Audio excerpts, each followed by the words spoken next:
Assalamualaikum warahmatullahi wabarakatuh. Kami dari kelompok 4 sedimen akan memaparkan hasil diskusi kami yang bertema living organism. Sebelumnya, kami akan memperkenalkan anggota kelompok kami.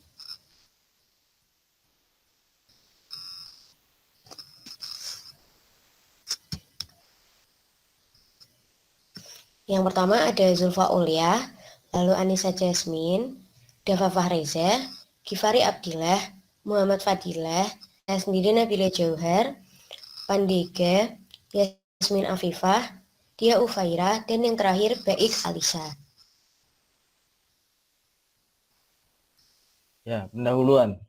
Salah satu aspek yang paling bermanfaat dalam peneliti ekologi adalah penelitian mengenai pola umum pada variabilitas yang masih belum jelas. Hal yang sedang sangat diperhatikan saat ini adalah mengenai pemanasan global, perubahan iklim, derajat habitat, dan perlindungan keanekaragaman hayati telah menjadi hal yang penting. Terdapat 3 cara untuk mendeskripsikan sebuah kesatuan organisme, dan masing-masing cara ini memberikan informasi mengenai pola dan relasi. Cara pertama adalah metode taksonomi klasik. Caranya yaitu dengan mengidentifikasi semua spesies di dalam kesatuan organisme sehingga taksonomi tertinggi, kemudian menghitung kesatuan organisme dan menimbang biomasa untuk setiap takson. Kedua, dapat dilakukan penentuan ukuran dari organisme yang ada dalam kesatuan terlepas dari identitas mereka. Pada dasarnya, organisme dengan beda ukuran memiliki peran yang berbeda pada sistem. Ketiga, dapat dilakukan dengan menentukan peran dari masing-masing organisme dalam sistem terlepas dari nama organisme tersebut dan dapat dipisahkan. Model kelimpahan. Pada komunitas laut, terestrial maupun air tawar, pola dari observasi adalah hampir semua spesies itu langka dan diwakili dengan sedikit individual. Hanya terdapat sedikit spesies umum dan diwakili dengan banyak individual. Penelitian untuk topik ini dimulai pada tahun 1930 oleh peneliti Jepang, Motomura. Beliau mendeskripsikan sebuah model untuk himpunan yang dia sebut geometric series untuk pertama kalinya. Kemudian pada tahun 1940, ahli statistika R.A. Fisher dari Inggris dengan timnya, dua ahli biologi, Corbett dan William, menganalisis pola distribusi dari individu antara spesies kupu-kupu. Mereka memproduksi sebuah model dari distribusi frekuensi yang disebut log series. Model yang asli sederhananya adalah deskripsi statistik dari distribusi frekuensi. Robert MacArthur pada tahun 1957 pertama kali menurunkan model berbasis teori ekologi. Dapat disimpulkan bahwa untuk laut lepas pasti selalu ada dominan dari spesies langka, karena yang diteliti hanya sebagian kecil dari area tersebut. Spesies langka umumnya ada 70% dari total jumlah dari spesies. Dengan hal tersebut, kelangkaan adalah sifat intrinsik kumpul bentik laut dan studi keanekaragaman hayati. Ukuran dan spektrum biomasa. Menurut Sheldon dan kawan-kawan, pertama kali mempelajari spektrum ukuran kumpulan pelagis dan menemukan pola yang relatif sederhana yang menunjukkan bahwa jika ukuran dikelompokkan ke dalam kelas yang meningkat secara logaritmik, maka biomasa serupa di semua interval ukuran. Dalam metode ini, ukuran organisme harus dialihkan ke skala yang beragam. Secara tradisi, skala log 2 telah digunakan. Organisme dalam kelas ukuran diubah menjadi volume bola ekivalen menggunakan rumus D sama dengan 2 akar 3 per 4V, di mana D adalah diameter bola ekivalen dan V adalah volume organisme. Bahwa dari ini dan perhitungan data lainnya, Bentos menunjukkan pola yang konsisten dengan biomasa maksimal di ekstrim bawah dan atas dan maksimum lainnya, 2 hingga 3 lipat lebih kecil dari yang lain.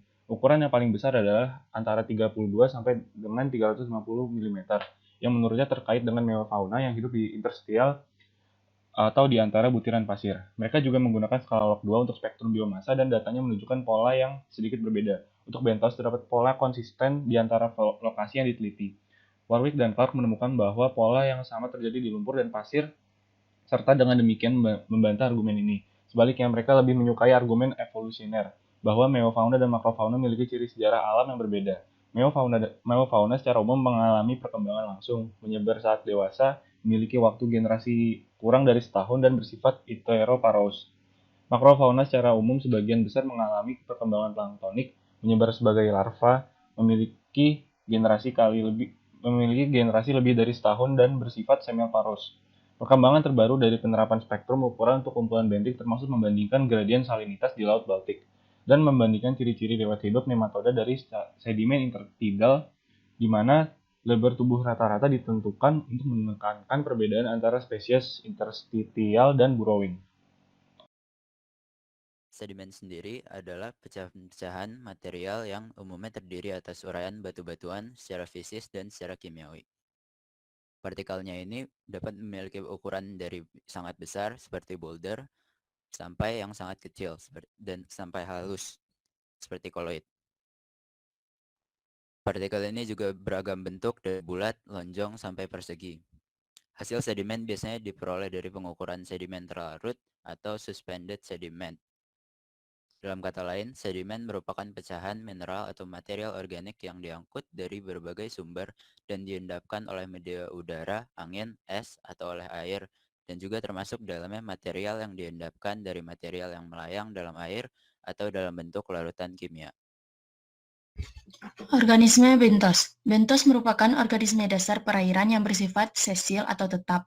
Oleh karena itu, perubahan kualitas air dan substrat tempat hidupnya sangat mempengaruhi komposisi maupun kelimpahannya. Bentos dapat dijadikan bioindikator perubahan lingkungan karena bentos memiliki respon yang berbeda terhadap suatu bahan pencemar yang masuk dalam perairan, sungai, dan bersifat imobil. Organisme bentos merupakan organisme yang tinggal di dalam sedimen dasar. Organisme bentos dibagi menjadi dua, yaitu fitobentos dan zoobentos. Berdasarkan ukurannya, organisme bentos dibagi menjadi dua kelompok besar, yaitu makrozoobentos dan mikrozoobentos.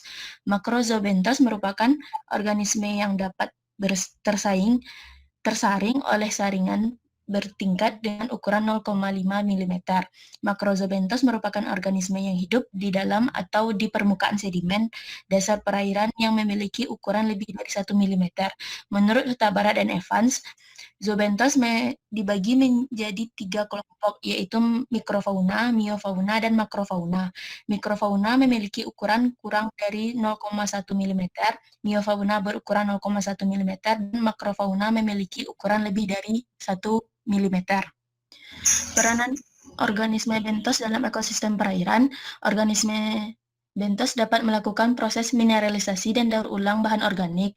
Yang kedua, organisme bentos merupakan bagian dalam rantai makanan detritus dalam perikanan. Dan yang ketiga, organisme bentos dapat dijadikan bioindikator perubahan lingkungan. Faktor utama bentos. Yang pertama ada area, ukuran habitat yang diharapkan dan dalam kasus tertentu bentuk atau fisiografi habitat. Yang kedua, mosaik habitat. Indikasi kompleksitas lingkungan yang diciptakan oleh atribut fisik dan dengan demikian mengarah pada kompleksitas biologis. Yang ketiga, karakteristik kimia air. Air yang mendasari kimia termasuk salinitas, suhu, dan rezim nutrisi. Substratum, sifat dasar tempat tidur bahan. Yang keempat, kedalaman atau elevasi pasang surut, yaitu menunjukkan cakupan oleh air untuk gumuk pasir sejauh mana pasir pasang surut dan lumpur terekspos pada air rendah. Yang terakhir ada rezim hidrofisika, yaitu penjumlahan pasang surut, angin, dan arus sisa yang mempengaruhi sifat dasar tempat tidur dan pengiriman makanan dan tahapan penyebaran ke suatu daerah. Faktor biologis bentos. Ada 3 faktor. Yang pertama, struktur komunitas, hasil bersih taksa dan individu yang didukung keanekaragaman daerah, dan jika perlu zonasi yang dibuat oleh ciri fisik dan biologis. Yang kedua, spesies, terutama yang langka, rapuh, atau dianggap penting oleh konservasionis, spesies dominan dalam hal fungsi. Yang ketiga, biotop, jumlah dan campuran perwakilan entitas lingkungan biologi dan termasuk jika memungkinkan yang didaftarkan oleh pengelola konservasi, termasuk kualitas biotop dan pemeliharaan keseimbangan di antara mereka. Seperti yang disarankan di atas, pantai intertidal dipengaruhi oleh 3 faktor utama, pasang surut, gelombang, dan jenis sedimen, di mana gelombang dan pasang surut kecil dan sedimen terjadi pantai kasar dan reflektif. Ini ditandai dengan gelombang pecah, langsung dicuram wajah pantai dan dipantulkan kembali ke laut. Seperti itu, pantai memiliki pasir kasar di mana air mengalir dengan cepat. Di pantai disipatif, pantai ini datar dengan zona selancar, lebar, tempat ombak menghilang energi, dan ada sedikit perkolasi air ke pasir. Pantai seperti itu terjadi di tempat yang luas, rentan pasang surut, energi gelombang tinggi, dan pasir halus. Mereka sering terjadi di lintang yang lebih tinggi, bergerak ke arah darat.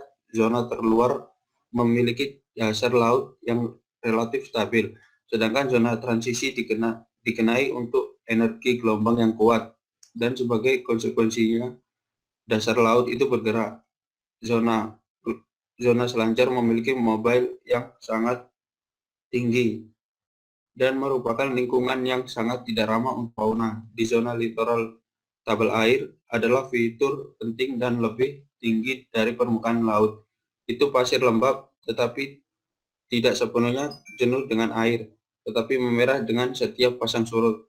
Tingkat supralitoria ditandai dengan pasir kering dan permukaan air yang dalam dan mungkin awal dari bukit pasir.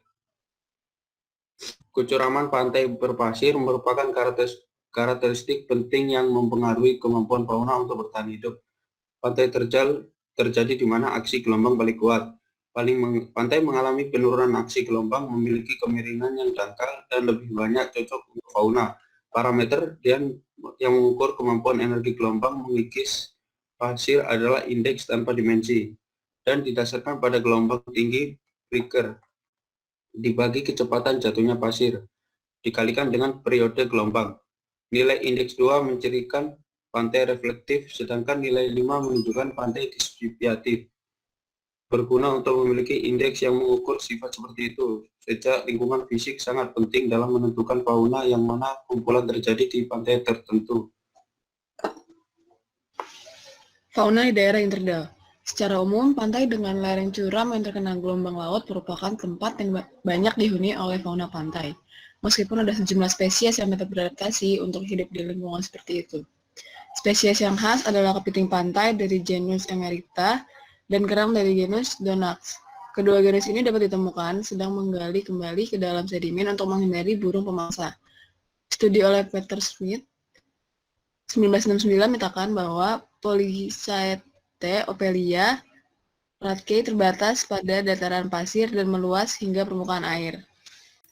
Sebaliknya, Polychaete potrodilus terjadi jauh ke dalam daerah pantai yang lebih kering tetapi menghindari pengeringan dan hanya terjadi di permukaan air.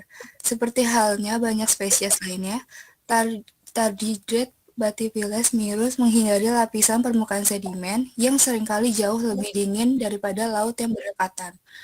Dengan bergerak laut lebih dalam ke sedimen, di musim panas, spesies ini ditemukan di bawah permukaan sedimen.